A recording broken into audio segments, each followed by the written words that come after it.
সায়েন্সৰ next MCQটো আকৌ interesting হ'বলৈ গৈ আছে কাৰণ এইবাৰ অলপ বেলেগ ধৰণৰ কোৱেশ্চন হ'ব পোহৰটো যদি ঘনতৰ মাধ্যমৰ পৰা লঘুতৰ মাধ্যমলৈ গতি কৰে তেতিয়া পোহৰটোৰ দশা কি হ'ব ঘনতৰ মাধ্যমটো বুজি পাইছে তোমালোকে যে যেটো মানে খুব ঘন আৰু লঘুতৰ মাধ্যম মানে পাতল মাধ্যম য'ত বস্তুবিলাক ঘন ঘন নহয় for English medium student denser মিডিয়ামটো তুমি গমেই পাইছা য'ত মেটেৰিয়েলবিলাক এমাউণ্ট অফ মেটেৰিয়েল য'ত amount of molecule amount of atom amount of matter যিয়ে কোৱা সেইবিলাক কি একবাৰে কি ওচৰা ওচৰি when the light travels from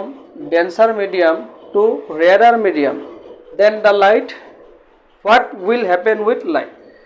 you have given 4 options and out of 1 is correct and you know that option number B is correct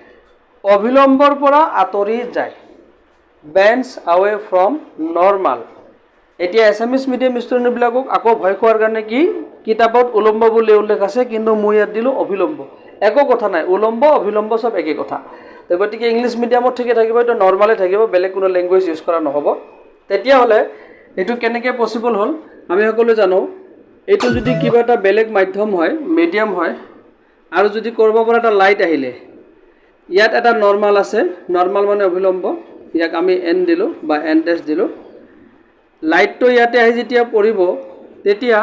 এটো যদি ডেন্সাৰ মাধ্যম হয় ঘনতৰ মাধ্যম হয় আৰু এটো যদি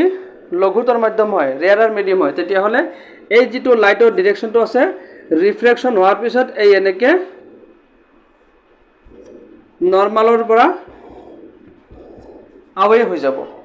অভিলম্বৰ পৰা আতৰি যাব ঠিক আছে নাও ইজ দ্যাট ক্লিয়াৰ